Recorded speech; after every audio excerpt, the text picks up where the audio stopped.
Boa tarde, bom domingo para todo mundo nesse dia 14 de janeiro de 2024. Estou aqui de volta, Alex Mambula, seu amigo, hoje fazendo um vídeo mais uma vez sobre certas dissertações bíblicas. E hoje um assunto que, como eu sempre coloco, não é desconhecido, alguns eu boto desconhecido. Esse seria sobre o corpo de Cristo. Opa, será que está sendo filmado direito? Bom, da revista dominical agora que desse trimestre. E o interessante nesse tema agora, corpo de Cristo, igreja, templo, congregação, envolve tudo uma coisa só. E como sempre é bom citar que a igreja ela é de uma importância fundamental na vida do cristão.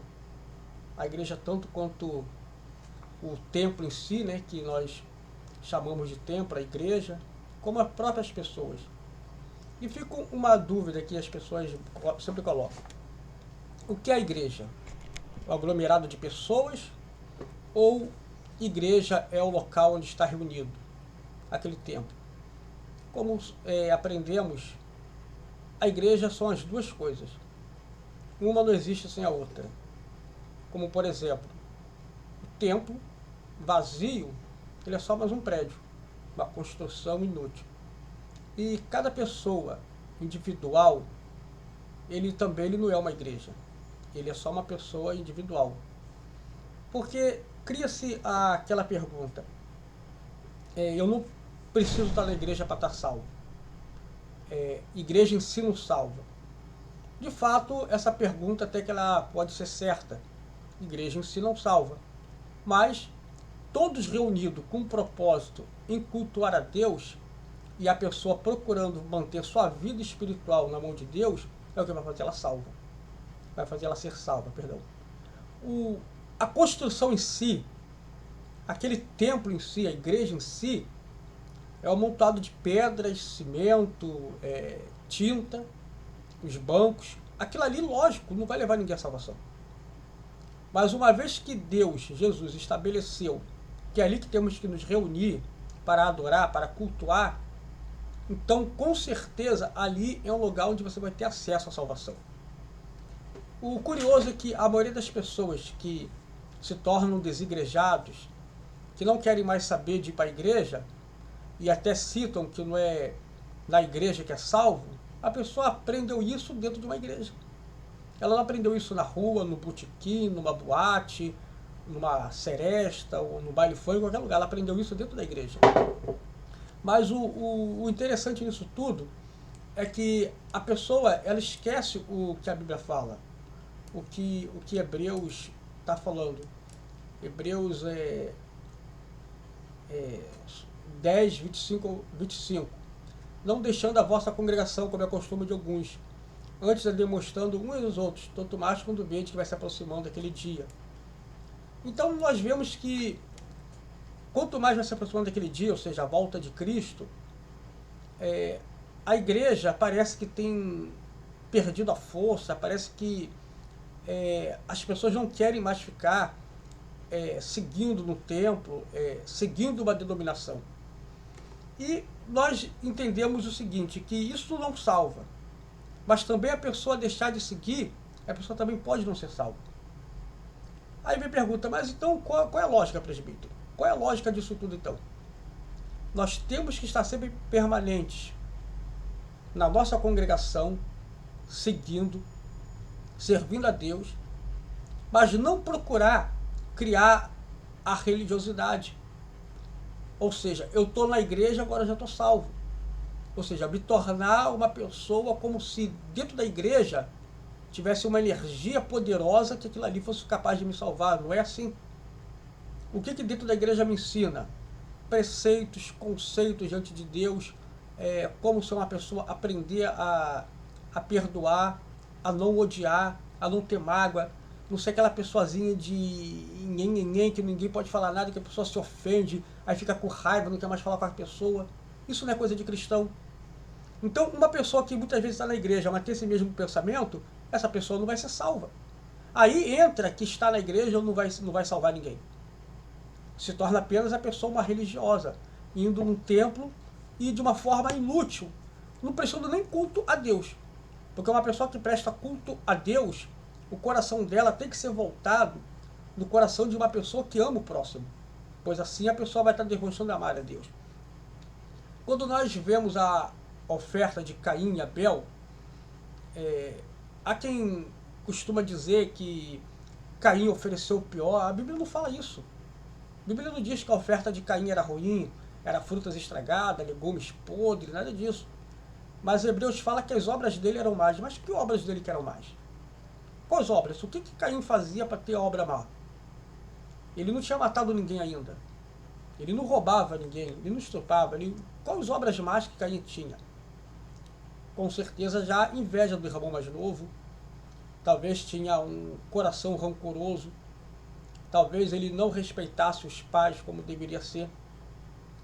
Quando ele foi ofertar aquela oferta a Deus, ou seja, ele sabia que existia um Deus que Adão ensinou, foi achando, querendo ser melhor do que Caim. Deus vai atentar para a minha oferta, não para a de Caim. E Deus atentou para a de Abel, perdão. Eu falo de Caim, quer dizer, Deus atentou para a oferta de Abel e não a de Caim. Então nós vemos que Caim podia ser uma pessoa que já tinha um certo ressentimento contra o irmão. E para isso não adiantou nada. A oferta de Caim ser rejeitada é praticamente uma ilustração daquela pessoa que está dentro da igreja, que acha que faz muita coisa, que quer se amostrar para alguém, para Deus, e para Deus aquilo não significa nada. Esse é o sentido de estar dentro da igreja e não vai ser salvo por estar dentro da igreja. Esse sentido não é para anular a igreja em si. Porque muita gente no dia de hoje pega esse exemplo e acredita que a igreja não precisa mais. Eu posso estar buscando em casa, porque se dentro da igreja, quem está dentro da igreja não é salvo, então... Mas quem está dentro da igreja não é salvo porque está agindo de uma forma religiosa. Isso não está agindo de uma forma como deve ser, uma forma servindo a Deus verdadeiramente. Demonstrando que é amor ao próximo, demonstrando piedade, caridade para as almas que estão lá fora, para as pessoas que estão com sua vida destruídas, não demonstrando ser uma pessoa que se acha melhor do que a outra que está lá no mundo, que é pecador, não dá uma de fariseu. Fariseu era isso, que o nome deles significavam piedosos, mas de piedosos eles não tinham nada. E o cristão, sim, ele é o verdadeiro piedoso, ele tem que saber ser piedoso. E se ele não tem piedade para as almas lá fora, significa que ele está na igreja perdendo tempo. Agora, se uma pessoa se acha correta, justa, íntegra de Deus, ela jamais vai usar o argumento que não precisa mais ir para a igreja, porque a igreja não salva. Isso, a igreja não salva para quem está dentro da igreja e não está correto diante de Deus. É para isso que serve, não para anular a igreja. E nessa lição bíblica do corpo de Cristo, desse trimestre agora, se aprende muito sobre a importância. Cristo, ele é o cabeça da igreja, ele deu a sua vida para a igreja. Aí deu Jesus, ou seja, deu a vida dele para a igreja, para que a igreja no futuro fosse algo obsoleto, algo que não adiantasse, ninguém se salva só por estar dentro da igreja, então não precisa, não seria necessário. Vê que quando Jesus deu ordem aos discípulos para serem batizados, ele mandou para eles ficarem reunidos em Jerusalém, até que lá fosse revestido do poder. Tinham 500. Desses 500 desistiram só 150. E os outros 350 foram para suas casas, talvez foram buscar em casa. A Bíblia nem dá menção que eles foram novamente se encontrar com os apóstolos, ou se eles foram batizados. Entende a diferença? Mas aí a pessoa pergunta, mas então em casa eu não posso sentir o Espírito Santo? Pode. A pessoa pode chegar no quarto, buscar, orar e sentir a presença de Deus. E Deus vai fazer a pessoa ser revestida da presença de Deus, porque sabe que na mente dela, no coração dela, está no desejo de estar congregando com os irmãos. Quando o cidadão, ele pensa, eu vou sair da igreja, vou buscar em casa, vou orar, porque na igreja tem muita hipocrisia, na igreja tem isso, na igreja tem aqueles argumentos todos que a gente conhece, e vou seguir porque eu não preciso ser salvo dentro da igreja. Esse cidadão, ele não vai receber nada de Deus. Porque Deus, ele está vendo que aquele homem, aquela mulher, não quer mais estar na congregação. E o próprio Deus, o próprio Jesus estabeleceu a igreja como algo divino. não como algo inventado pelo homem. E esse tipo de gente desigrejado, que já não dá mais valor à igreja, que é a igreja de Cristo, não inventada pelo homem, é aquele tipo de gente que só vive para poder realmente perturbar quem é cristão. A pessoa pega, abre a Bíblia, quer debater com quem está na igreja firme, quer falar um montão de coisa, quer falar mal de tudo que é pastor, quer falar mal de todas as denominações, muitas das vezes porque o cara não aceitou uma repreensão, não aceitou ser demonstrado dentro da igreja, não aceitou algo que veio da liderança. Aí a pessoa vai, então eu vou sair dessa igreja, aí bate cabeça em tudo que é igreja, não acha uma igreja que vai se adequar a ela. Então é muito fácil dessa forma. Mas tem igrejas de tudo quanto é tipo. Igrejas que servem a Deus, lógico. Não estou falando de seita, não. Porque se for para uma pessoa ir para uma seita, é melhor não ir para lugar nenhum. Porque pelo menos a pessoa não vai ficar mais louca do que já está. Mas a verdade é que a igreja, a reunião da igreja, como aprendemos nessa lição bíblica, é sinônimo de congregação, de assembleia, ou seja, é uma reunião onde as pessoas estão com um propósito para louvar a Deus. Engraçado que o termo igreja não foi inicialmente usado para referir quem vai fazer culto para adorar a Deus. Na Grécia Antiga era uma espécie de reunião de congregação para poder se discutir e debater assuntos políticos do país. Assim como congregação, assembleia. Hoje podemos usar a congregação, a questão do Brasil, a Assembleia de Deus, como se fosse algo referente a uma igreja congregacional. Mas antes desses termos ser usados para se referir a uma igreja, são termos usados para os políticos, a Assembleia Constituinte, tudo, o Congresso Nacional, e até mesmo a própria palavra igreja em si não era significativo o que nós entendemos hoje. E Cristo usou esse nome pela primeira vez para dar a ideia de uma reunião onde estariam todos numa assembleia, num congresso, para não tratar de assuntos políticos pertinentes à política do seu determinado país, mas assuntos da alma, para aprender mais a palavra de Deus, para receber mais o poder de Deus, para a pessoa ter acesso à salvação. É interessante nós acharmos que nem sempre igreja teve o mesmo sentido de hoje. É o mesmo como se mudássemos o nome de igreja para congresso, igual eu expliquei hoje na escola dominical. Aí seria o congresso onde estaremos reunidos. Um dia alguém, no historiador, ia ver que congresso nem sempre significou reunião de crentes para adorar a Deus. É praticamente como se fosse isso. Mas o importante disso tudo é que, separadamente, ninguém é corpo de Cristo. Imagine cada pessoa dentro da sua própria casa, fazendo culto, achando que vai louvar a Deus, e ao mesmo tempo essa pessoa na sua própria casa quer fazer santa ceia, quer fazer tudo. Nós vemos que não daria certo dessa forma. Não daria certo porque tem que ter a união, a congregação dos irmãos, a congregação dos irmãos, tudo. Então nós vemos que a palavra de Deus, ele deixa bem claro que temos que estar sempre em união. E quando nós estamos em união, nós buscamos a Deus, buscamos tratar dos assuntos referentes à nossa vida espiritual. Vida essa espiritual que muitas vezes a pessoa em casa ela não vai conseguir ter. A pessoa pode dizer, eu posso orar, posso buscar em casa, mas a gente sabe que não dá certo isso. E se quiséssemos fazer uma reunião, temos que tratar na casa de quem?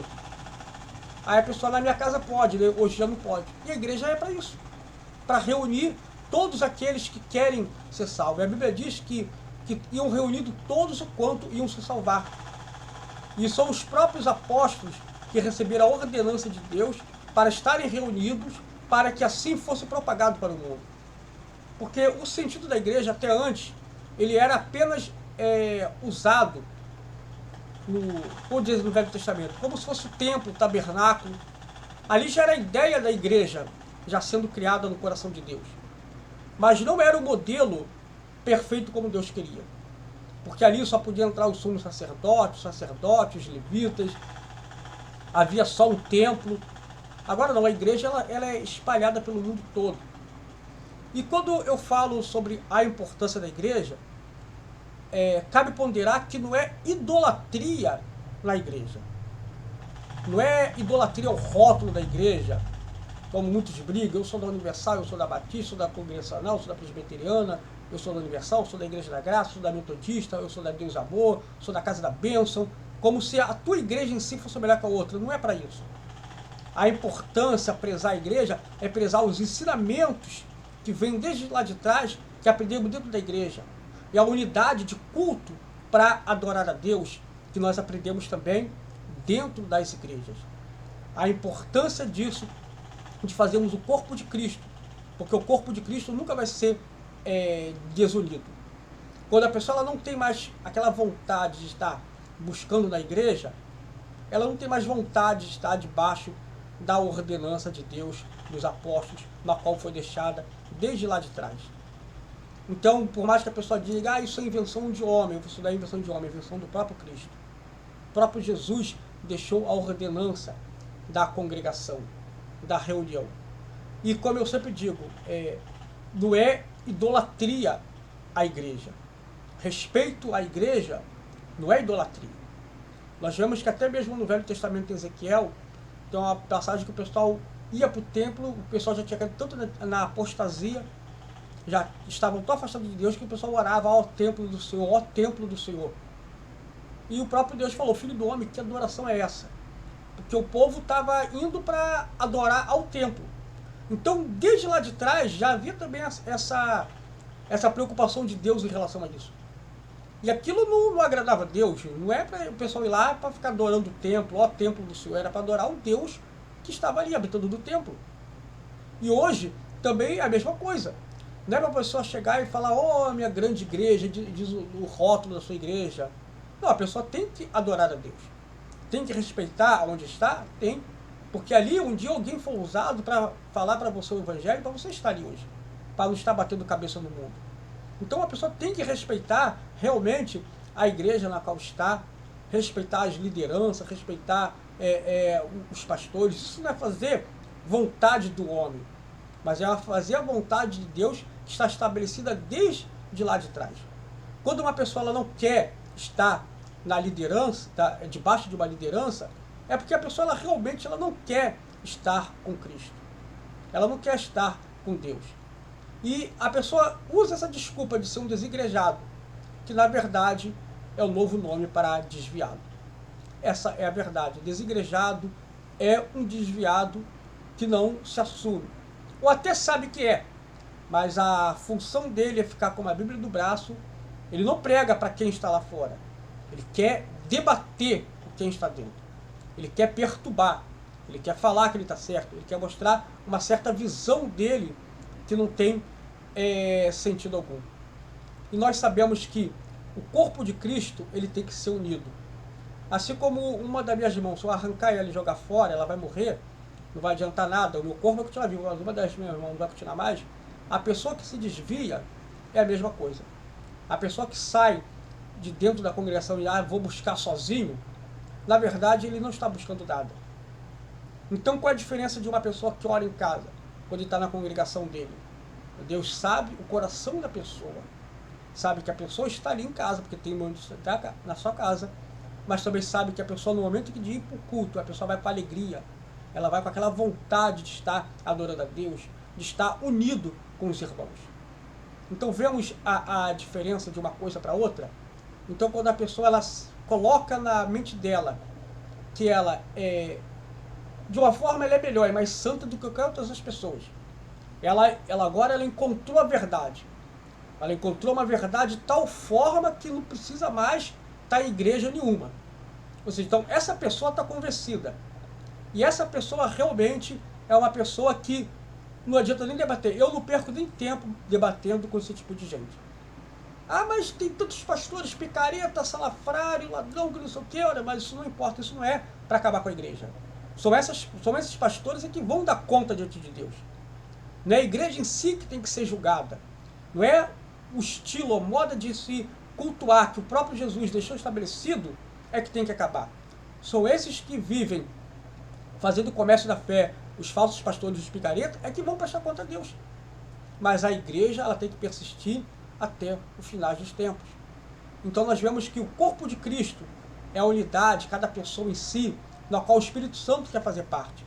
Mas também nós entendemos que a igreja em si, o templo, o prédio, seja lá onde for, aquela loja que um dia recebeu uma pedra fundamental, que colocaram ali, ó, consagrada, aqui vai ser a casa de Deus. Ali é o local onde tem que se ter respeito. E a nossa reverência tem que continuar sempre nas liturgias do culto, não confundindo a reverência da liturgia com religiosidade. É a religiosidade que não salva ninguém, que não vai fazer ninguém ser salvo.